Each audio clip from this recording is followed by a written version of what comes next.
मुहर्रम भी है। इन सब को देखते हुए योगी ने एक बड़ी बैठक ली है और योगी ने क्या ऑर्डर दिया है, देखिए जरा रिपोर्ट। कहीं भी कावड़ यात्रियों का और मुहर्रम के जुलूस आपस में टकराने की नौबत ना आने पाए, इसके लिए पहले से रूट तैयार कर लेना। देश के माहौल को देखते हुए योगी आदित्यनाथ फुल एक्शन लेकर योगी ने प्रशासन को अलर्ट रहने की हिदायत दी है। कोई भी पर्व और त्योहार हो परंपरागत तरीके से हो, परंपरा से हटकर कुछ भी हम न होने दें। लेकर खुद मुख्यमंत्री ने प्रशासन के आला अधिकारियों को पहले से ही सब कुछ फिक्स कर लेने के लिए कहा है। इसी वजह से सीएम ने बकरीद, कांवड़ यात्रा या फिर मुहर्रम जुलूस पर प्रशासन को पूरी तरह मुस्तैद रहने का आदेश दिया है। और आइए आपको बताता हूं योगी ने क्या आदेश दिए हैं जिनका पालन करना है। योगी को पता है कि क्या माहौल होता है जब 3 त्योहार एक साथ आसपास आते हैं। बकरीद पर सीएम योगी ने सख्त निर्देश दिए हैं। आपको बताऊं, कुर्बानी सार्वजनिक जगहों पर ना हो, सार्वजनिक स्थलों पर कुर्बानी ना हो, विवादित स्थानों पर भी कुर्बानी ना होने दी जाए। निर्धारित जगहों पर ही कुर्बानी के आदेश दिए गए हैं जहां पहले से होती आई है। आगामी त्योहारों को लेकर योगी ने यह बड़ी बैठक अपने अधिकारियों के साथ की है। योगी ने कानून व्यवस्था की भी बाकायदा समीक्षा की है। कांवड़ यात्रियों के लिए भी दिशा निर्देश जारी किए हैं। कांवड़ियों को तय रूट से ही जाना होगा। योगी का कहना है प्रशासन को सतर्क और सावधान रहने का आदेश दिया गया है। कांवड़ यात्रा, मुहर्रम जुलूस को लेकर सख्त निर्देश योगी आदित्यनाथ ने दिए हैं। कांवड़ियों का जत्था और मुहर्रम जुलूस आपस में न टकराए, इसके दिशा निर्देश दिए हैं। इसके लिए पहले से ही रूट तैयार कर लिए जाएं। योगी ने कहा है जुलूसों में हथियारों का प्रदर्शन न हो, इस बात को पुलिस देखे।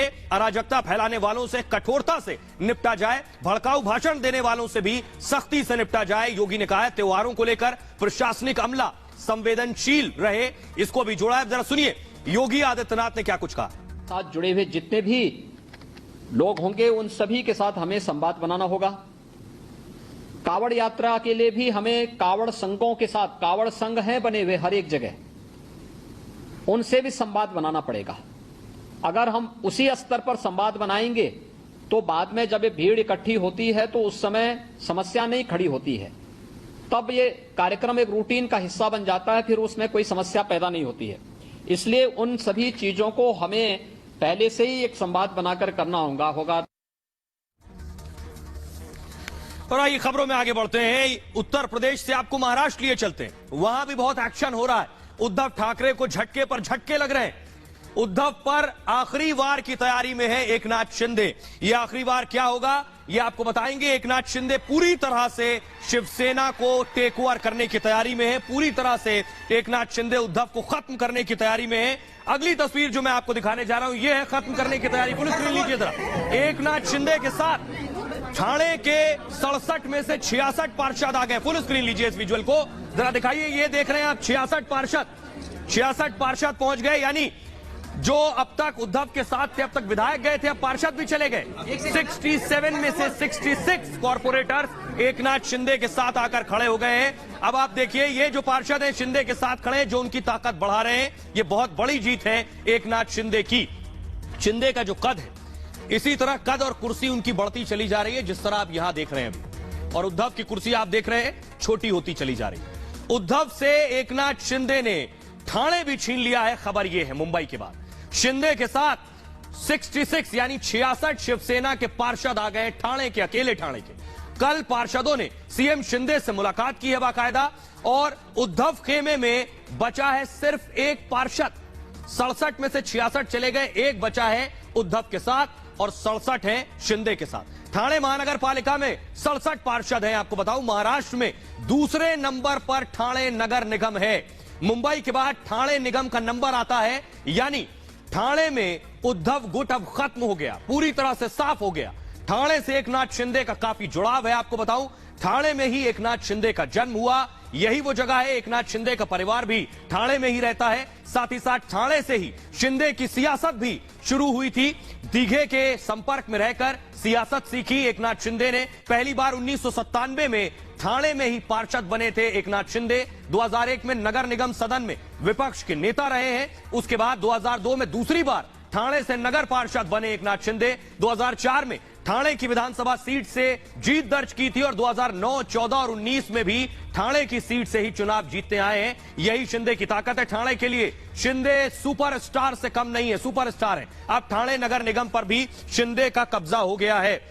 तो इतना ही नहीं, अगली तस्वीर में आपको दिखाने जा रहा हूं, सिर्फ पार्षद नहीं, पार्षद के अलावा यानी विधायक चले गए उद्धव के पास से, पार्षद चले गए उद्धव के पास से, अब यही बचे हैं। फुल स्क्रीन लीजिए, सांसद बचे, ये सांसद भी चले गए तो उद्धव के पास कुछ नहीं बचेगा। विधायक और पार्षद के बाद अब सांसदों की बारी है। खबर यह है कि सांसदों का एक बड़ा हिस्सा भी शिंदे की तरफ जा सकता है। आइए आपको बताऊंगा कि अब क्या पूरी पार्टी, विधायक, पार्षद, सांसद सब कुछ लेने की तैयारी में शिंदे हैं। उद्धव के लिए इससे बड़ा झटका कोई और नहीं हो सकता है। तो देखिए, ये अगर उद्धव के लिए हुआ तो फिर कोई और रास्ता बचेगा नहीं।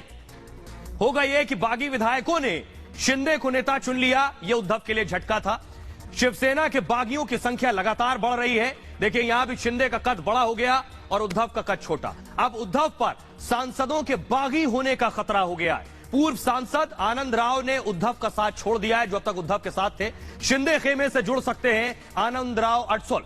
दावा है कि 12 शिवसेना सांसद शिंदे के संपर्क में हैं इस वक्त और उद्धव की बैठकों से कई सांसदों ने लगातार किनारा कर लिया है। शिवसेना सांसदों को चुनाव का डर इस वक्त सता रहा है। एमएलए के बागी होने का असर चुनाव पर भी होगा और सांसद हार सकते हैं, उन्हें इल्म है। लगभग हर लोकसभा सीट में 6 विधानसभा सीटें आती हैं। विधायक तो लगभग सारे शिंदे के साथ हैं, तो कैसे जीतेंगे सांसद? 2019 में उद्धव ने 48 सीटों में से 18 सीटों पर महाराष्ट्र की जीत दर्ज की थी। अगले चुनाव में बगावत का असर पड़ सकता है और इसका असर यह होगा कि उद्धव ठाकरे को सांसदों के अब बागी होने का डर सता रहा है। लोकसभा के चीफ व्हिप को उद्धव ने हटा दिया इसी डर की वजह से। भावना नाम है उनका, भावना गवाली की जगह रंजना विचारे को कुर्सी दी गई है और भावना ने दरअसल उद्धव को बीजेपी से गठबंधन की सलाह दी थी कि आइए बीजेपी से जुड़ जाइए, इसलिए उन्हें हटा दिया गया। उद्धव के पास लोकसभा में 18 और राज्यसभा में 3 सांसद हैं और पूरी शिवसेना में बगावत के सुर तेज होते जा रहे हैं। शिवसेना के लिए शिंदे को हर स्तर का समर्थन चाहिए इस वक्त जो परिस्थितियां बनी हुई है। आइए अब आपको बताता हूं मैं कि कैसे संजय राउत